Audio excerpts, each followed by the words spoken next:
Boo, you're 21. You're not a freaking star. Like, get it together. I'm Brooklyn Decker, and this is my high-powered fail. Okay, so I started my career as a model, and I never loved it. So I started studying acting. I got a really great first movie. And then I got another really great movie. And then I got another really great movie. So I had these 3 films basically in a matter of a year. I had an incredible experience shooting all 3 of these films. Like, loved it, loved who I worked with, loved the roles. It just was so much fun. And it's such a hard world to break into, right? So the second you're in, you feel like, I'm part of the cool club now. I'm in this world. I made it. This is my career.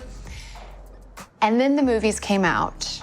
One review said, the cinematically curvaceous, though not particularly good at acting, Brooklyn Decker. That was the introduction to me and my first performance ever on camera. And then another review said, Decker's eyes toggled between blank and very blank.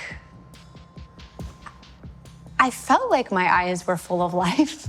On the heels of these 3 films coming out, I also got a 4th film. And I'm on a plane and I find out about it and I get the dates that it's gonna shoot. And I was like, I can't do it. I'm gonna ruin this film. I'm gonna ruin it. I'm gonna embarrass myself again. They shouldn't have hired me. I don't know why they hired me. Like, they clearly haven't seen anything I've done.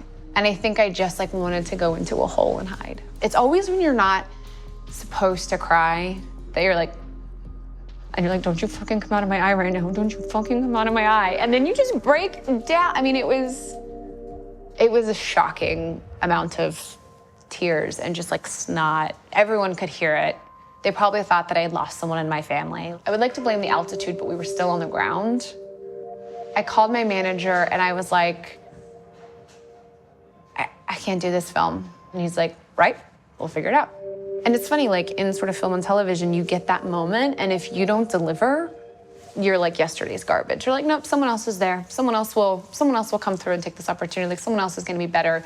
We've tested her, she doesn't work, we're not gonna hire her. I had to work really hard to sort of rebuild my credibility. But it was also really great because then I started to do smaller work and like do a guest star and work with a smaller team and do a smaller show that had a smaller staff. And like, I just was allowed to find my footing again. About a year later, got my first network television pilot. The multicam schedule, you basically go and rehearse on stage all day with your friends and then you perform for an audience. I mean, it's just such a feeling experience, you know? And I also think that like getting that instant feedback from an audience is probably at that time something that was really meaningful to me after having received such negative feedback.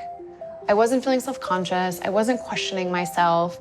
I just knew that I could go in there and have fun because I had done the work and I was ready for this. You're not owed everything now and you shouldn't get everything now. And frankly, I wasn't owed everything at 21. Like, it's good that I was kind of knocked back down into my place. Like, boo, you're 21.